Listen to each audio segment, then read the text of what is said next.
नीना देवी ने अपनी गरीब बहू श्रुति को तलाक दिलवाकर अपने बेटे गौतम की शादी अपनी अमीर सहेली की बेटी संजना से कर दी। संजना गौतम के हुए तो अच्छी थी, लेकिन जब गौतम दुबई चला गया तो संजना ने नीना देवी को अपने पालतू कुत्ते के साथ कमरे में बंद कर दिया। संजना खिड़की से एक रोटी नीना की तरफ फेंक देती और कहती कि आंटी तुम और कुत्ता इसी आधी आधी रोटी कर लो, इसी में से आधी आधी रोटी कर लो। रोटी को देखकर नीना रोने लग जाती। उसे अपनी गरीब बहू श्रुति की बहुत याद आती थी, जो इज्जत से उसे खाना देती थी। एक दिन अचानक नीना देवी को अपने बेटे गौतम की आवाज़ सुनाई दी तो वो खुश हो गई कि अब बेटा उसे यहाँ से आज़ाद कर देगा। लेकिन जब कमरे का दरवाज़ा खुला तो नीना देवी सामने अपने बेटे का हाल देखकर बेहोश हो गई, क्योंकि उसका बेटा तो व्हील चेयर पर था। अब सुनते हैं पूरी कहानी। रात बहुत गहरी हो गई थी, मगर नीना देवी के तन बदन में एक अनदेखी आग जल रही थी, जो उन्हें जलाए जा रही थी। वो अपने कमरे में जले पैर की बिल्ली की तरह यहाँ से वहाँ फिर रही थी, मगर चैन किसी पल नहीं आ रहा था, क्योंकि आज ही उनका बेटा अपनी मनपसंद दुल्हन ब्याह कर लाया था। उनके सख्त विरोध के बावजूद उस पर असर ना हुआ था। श्रुति उनकी दूर की रिश्तेदार की बेटी थी, जो बहुत गरीब थी। उसके पिता का देहांत हो चुका था। वो माँ बेटी काफ़ी मुश्किल से गुजारा करते थे, और जब उनके हालत बिल्कुल बुरे हो गए, घर का किराया भी न दे पा रहे थे, तब नीना देवी का इकलौता बेटा गौतम इन दोनों को अपने घर ले आया था। नीना देवी से इन दोनों को पसंद नहीं करती थी। नीना तभी से इन दोनों को पसंद नहीं करती थी, मगर अब तो हद ही हो गई थी। 2 महीने पहले श्रुति की माँ भी चल बसी थी, और गौतम ने कह दिया था कि वो शादी करेगा तो श्रुति से ही करेगा। जवान बेटे के आगे उनकी एक ना चली, और मजबूरन उन्हें हाँ कहना पड़ा। मगर ये बात अब भी उन्हें हजम नहीं हो रही थी। उस समय वो कुछ नहीं कह पा रही थी, क्योंकि गौतम उनका इकलौता बेटा था और उसका कारोबार बहुत अच्छा चल रहा था। तभी रातों रात इनके हालत बदल गए। अपना अच्छा मकान था और घर में हर चीज़ मौजूद थी। नीना का ख्याल था कि उसकी सहेली की बेटी संजना को बहू बनाकर लाएगी। संजना बहुत ही मॉडर्न लड़की थी। उसका रंग रूप भी अच्छा था और उसे ढेर सारा दहेज भी लाना था। मगर नीना देवी के अरमानों पर तो पानी फिर गया, जब गौतम ने श्रुति से शादी की इच्छा कर दी थी। लेकिन आज वो अंगारों पर लौट रही थी, और उनके दिमाग में एक अजीब सा ख्याल आया। पहले ही श्रुति की घर घर के सारे काम करती थी, और शादी के बाद तो जैसे वो मालकिन ही बन गई थी। सारा दिन वो नीना देवी की सेवा करती रहती, मगर उसका दिल अब भी तक नहीं पिघल सका था। 1 महीना हो चुका था गौतम की शादी को, और वो बहुत खुश थे। लेकिन नीना देवी ने सोच लिया था कि वो श्रुति से जान छुड़ाकर ही रहेंगी, इससे पहले कि उनकी औलाद हो जाए। अब उन्होंने अपनी सोच को अंजाम देना शुरू कर दिया था। वो रोज़ धीरे धीरे करके गौतम का दिल खराब कर रही थी। उससे कहती थी कि मैं सारा काम खुद ही करती हूँ, तो वो तेरे जाने के बाद छत पर चली जाती अपना मोबाइल लेकर, जाने किससे बातें करती रहती। यह सुनकर गौतम को बहुत हैरत होने लगी थी कि आखिर यह क्या बात थी। उसकी माँ ऐसा क्यों कह रही थी, जबकि श्रुति तो बहुत अच्छी और कामकाजी लड़की है। कई दिन से गौतम इसी परेशानी में था कि आखिर वो श्रुति को कैसे पूछे, जबकि वो जब भी घर आता श्रुति छत से उतरती दिखाई देती थी। अब उसका दिल काफ़ी बुरा हो चुका था, बस बात ज़बान तक ना ला पा रहा था। लेकिन आखिर ऐसा कब तक चलता। एक रात नीना देवी ने श्रुति को आधी रात के समय नींद से जगाया और हल्की आवाज़ में कहा कि बेटा, मेरा शुगर लो हो रहा है, कुछ खाने को दे दो। श्रुति एक झटके से उठी और उन्हें सहारा देकर उनके कमरे तक ले आई। तभी नीना ने कहा कि बेटा, मैंने सुबह अपनी शुगर चेक की थी, छत पर ही वहीं पर ग्लूकोमीटर भूल आई हूँ, वो तो लाकर दे दो ज़रा।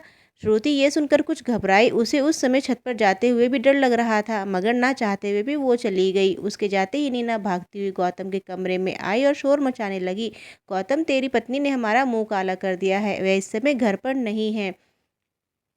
गौतम झट से उठा और उसने श्रुति को हर जगह देख लिया, मगर कुछ देर बाद वो छत से उतरती हुई दिखाई दी तो गौतम का खून खौल उठा। कहाँ गई थी इस समय, गौतम ने गरज कर पूछा तो वो बोली, नीना जी का ग्लूकोमीटर लेने गई थी। क्यों झूठ बोल रही हो, ये मेरा ग्लूकोमीटर तो मेरे कमरे में पड़ा है, नीना देवी ने चिल्लाकर कहा, और फिर बहुत बुरे इल्ज़ाम लगाने शुरू कर दिए। जबकि श्रुति हैरत से उन्हें देखे ही जा रही थी। माँ जी, आपने तो मुझे भेजा था छत पर, वो हैरत से बोलने लगी। तभी गौतम चिल्लाता हुआ बोला, बकवास बंद करो, निकल जाओ मेरे घर से। मैंने तुम्हें क्या समझा और तुम क्या निकली। गौतम अपने होश खो बैठा था, और तभी नीना देवी ने लोहा गर्म देख चोट लगाई। इसे तुम तलाक दे दो, वरना मैं इस घर में नहीं रहूंगी। और गौतम ने बिना सोचे समझे हामी भी भर ली। श्रुति को चक्कर आने लगे थे, लेकिन नीना ने उसे खींचकर घर से बाहर निकाल दिया और दरवाज़ा बंद कर दिया। अब वो गौतम को गले लगाकर चुप करवा रही थी, जो ज़ोर ज़ोर से रोए जा रहा था। बड़ी मुश्किल से वो उसे चुप करवाने में कामयाब हो सकी थी।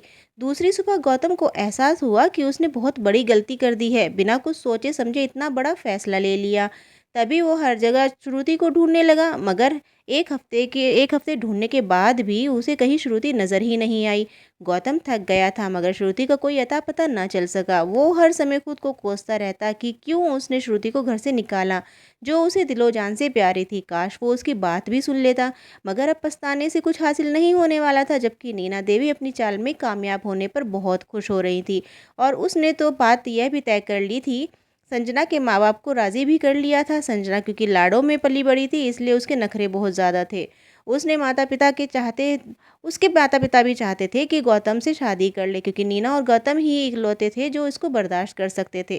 संजना की 2 बार मंगनी भी टूट चुकी थी उसकी हरकत की वजह से। तभी नीना ने एक दिन गौतम के सामने रोना धोना शुरू कर दिया कि वो बिल्कुल अकेली हो गई है और चाहती है कि संजना को अपनी बहू बनाकर लाए। यह सुनते ही गौतम चिल्ला उठा, माँ आप यह क्या कह रही हैं? मैं शादी नहीं करूँगा। लेकिन बेटा, ऐसी ज़िंदगी थोड़ी ही गुजरेगी। पहले तुमने अपनी मनमानी की, अब मेरी बात भी मान लो, मुझे शर्मिंदा ना करो। मैंने भावना से वादा कर लिया है। वो हाथ जोड़कर रोने लगी। तो गौतम उन्हें चुप करवाने लगा, और फिर नीना देवी धूमधाम से संजना को ब्याह कर लाने में कामयाब हो गई। संजना के मायके वालों ने एक आलीशान बंगला अपनी बेटी को दहेज में दिया था, जहां हर चीज़ मौजूद थी। नीना देवी खुशी से फूले नहीं समा रही थी। उनकी दिली इच्छा पूरी जो हो गई थी। अब वो हर एक रिश्तेदारों को कॉल करके गर्व से बताती कि मैं फलां इलाके में रहती हूँ और बहू दहेज में बंगला कार सब लेकर आई है। उनका बस नहीं चल रहा था, वरना शहर में ऐलान भी करवा देती। शादी के बाद गौतम और संजना 2 हफ्ते के लिए हनीमून मनाने के लिए निकल गए थे। संजना के पापा ने ही उनका सारा खर्चा भी उठाया था। 2 हफ्ते तक नीना देवी बहुत खुश रही, लेकिन उनकी खुशी कम समय के लिए थी।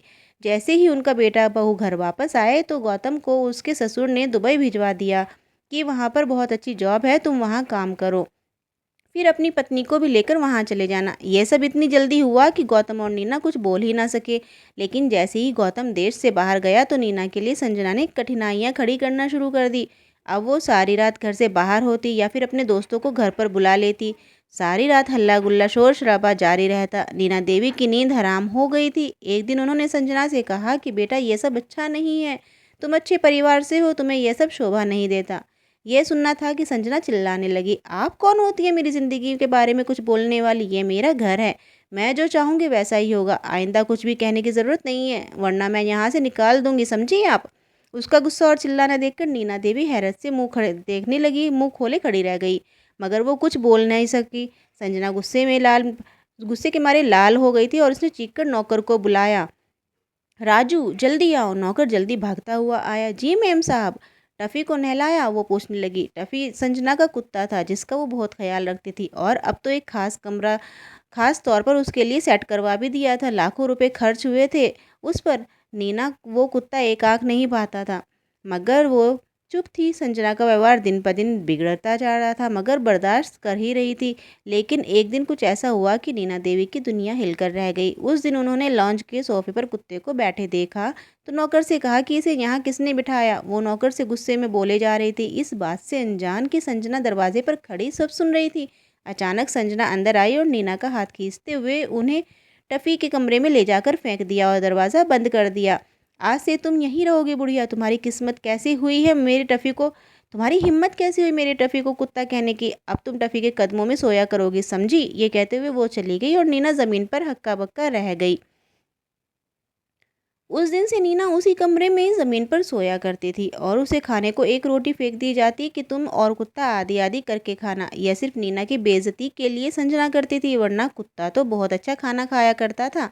नौकर उसका बहुत ख्याल रखते थे, बस नीना का किसी को ख्याल नहीं था। वो दिन रात रोती रहती कि काश गौतम से कोई संपर्क हो जाए, मगर उसके पास मोबाइल नहीं था। वो रोज़ नौकर की मिन्नतें करती कि मुझे एक बार उसका नंबर दिला दो, मगर वो उससे बात तक नहीं करते थे, क्योंकि उसे भी अपनी जान प्यारी थी। उसे अच्छे से हुक्म मिला हुआ था कि जितना जुल्म करना है इस औरत पर करो। नीना हर समय रोती रहती, दिन रात उसी कुत्ते के साथ रह रही थी। कुत्ता आलिशान बेड पर सोता, और वो ज़मीन पर यही उस अपनी किस्मत को रोती रहती। अब उन्हें रह रहकर श्रुति की याद आती थी कि उसने कितना जुल्म किया श्रुति पर। शायद ये इसी का नतीजा है। जाने वो मासूम आधी रात को कहाँ गई थी कि बाद में उसका पता ही ना चल सका। जाने उसके साथ क्या हुआ होगा।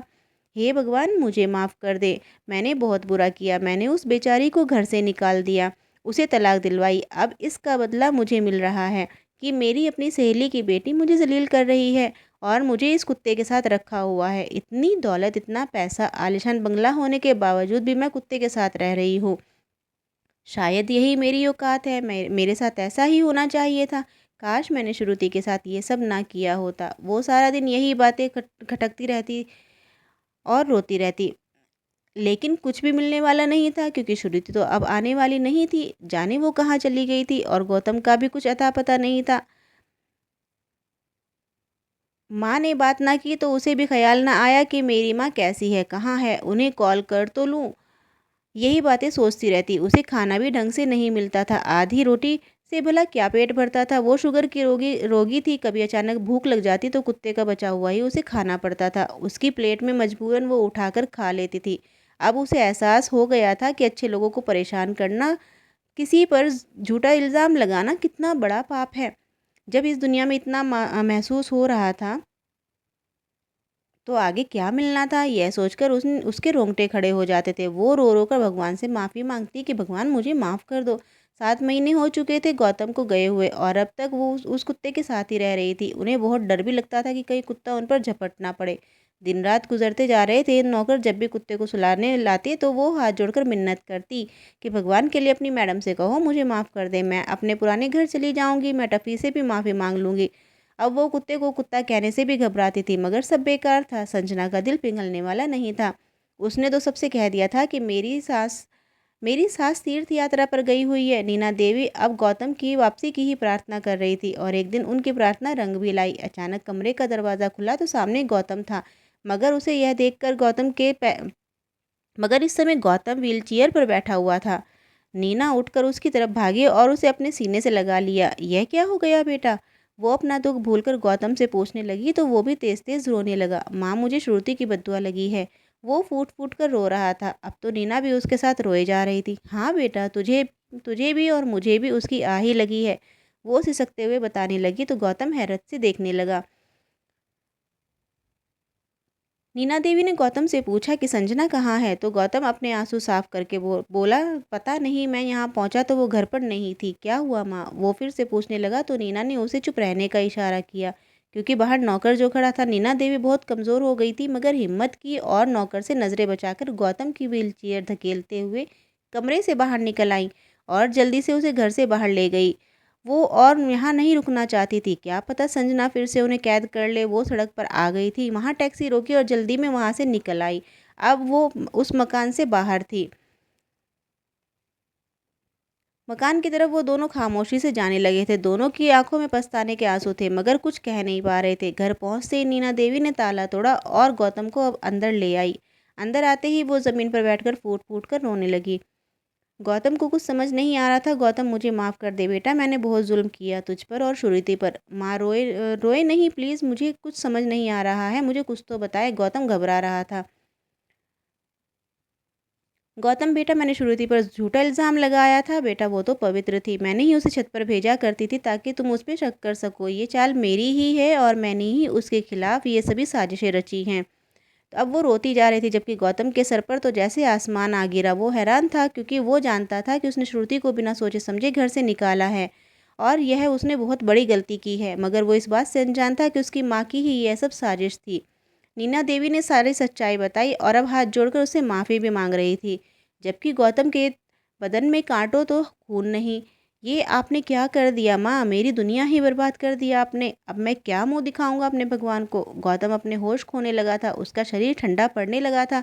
कुछ देर में वो होश से बेगाना हो चुका था। अस्पताल से कॉरिडोर में बैठी नैना कब से प्रार्थना किए जा रही थी। रात बीत चुकी थी और वो होश में ना आया था। गौतम को उसके पाप की इतनी बड़ी सज़ा मिलेगी वो सोच भी नहीं सकती थी।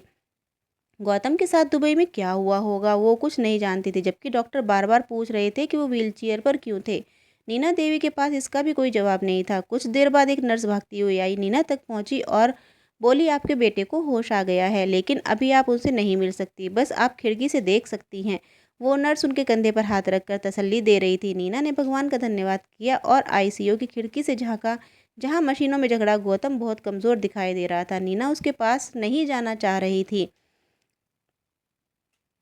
वह जानती थी कि उन्हें देखकर गौतम को फिर से दौरा पड़ जाएगा। अब तो उन्हें यह सब झेलना ही था। कल रात पड़ोसियों ने गौतम को अस्पताल पहुंचाने में मदद की थी और गौतम की जेब में काफ़ी पैसे थे जो अब काम आ रहे थे, वरना वो तो बिल्कुल खाली हाथ रह गई थी। संजना के घर में कुत्तों जैसी ज़िंदगी गुजार कर उन्हें अब बहुत बड़ा सबक मिल चुका था। सहेली की बेटी ने उनके साथ ऐसा व्यवहार जो किया था, यह सब भगवान का बदला था। और अब उनका बेटा भी हाथ से जा रहा था, क्या पता वो भी उन्हें घर से निकाल दे। यह सोचकर उनके रोंगटे खड़े हो गए थे। दर्द, तकलीफ, पछतावा, डर सब मिलकर उन्हें अधमरा कर रहे थे। मगर वो चाहती थी कि एक बार मरने से पहले श्रुति से मिल ले, उससे माफ़ी मांग ले ताकि सुकून से मर सके। ये ख्याल उन्हें कुछ हौसला भी दे रहा था। 2 दिन बाद डॉक्टर ने कहा कि अब हम गौतम को रूम में शिफ्ट कर रहे हैं। अब वो खतरे से बाहर है, वरना इसका नर्वस ब्रेकडाउन हो गया था, जो कि बहुत खतरनाक था। नीना बड़ी हिम्मत करके गौतम के सामने आई। उन्हें देखकर गौतम ने मुंह फेर लिया, जबकि नीना खामोशी से वहां बैठ गई। काफ़ी देर बाद गौतम ने पुकारा, माँ बेटा वो उठ खड़ी हुई, क्या चाहिए? माँ प्लीज़ मुझे बता दें कि श्रुति कहाँ है, मैं एक बार उससे मिलना चाहता हूँ। वो फिर से सिसकने लगा, मेरे बच्चे मुझे नहीं पता, तुम धैर्य करो, अभी तुम्हारी तबीयत ठीक नहीं है, अपनी माँ को बख्श दो, मेरा और कोई नहीं है तुम्हारे अलावा। गौतम बोलता जा रहा था, माँ मुझे अंकल ने दुबई में धोखे से भेजा था। मेरे सामान में एक बैग पैसों से भरा हुआ रख दिया था। दुबई एयरपोर्ट पर मनी लॉन्ड्रिंग केस में मुझे गिरफ्तार कर लिया गया। कई महीने तक मैं वहाँ कैद रहा। मुझे बहुत मारते थे वो लोग और हर रात मुझे अपने सपने में श्रुति भी नज़र आती थी, जो अजीब नज़रों से मुझे देखकर पूछती थी कि गौतम बेगुनाह को सज़ा नहीं मिलनी चाहिए। और तब मुझे रह रहकर ख्याल आता कि श्रुति बेकसूर थी, तभी मुझे उसकी सज़ा मिल रही है। और फिर एक दिन मुझे छोड़ दिया गया, इस हाल में जब मेरे पैरों में बिल्कुल जान नहीं बची। मैं जैसे तैसे इंडिया घर पहुंचा, तब पता चला कि अंकल कहीं और शिफ्ट हो गए हैं। जब घर पहुंचा तो श्रुति भी वहां नहीं थी। वहां आकर समझ आया कि अपना दुख सुनाऊं या आपका सुनूं। वो सवालिया नज़रों से उन्हें देखने लगा तो नीना ने संजना की सारी सच्चाई बता दी। वो कहने लगी कि ये सब मेरे किए की सज़ा है बेटा। लालच और जलन ने तुम्हारा घर बर्बाद किया, तो अब जाकर होश आया कि इस दुनिया के लालच के लिए मैंने भगवान को नाराज़ कर दिया था। वो दोनों चुप हो चुके थे। समीत बीतता गया।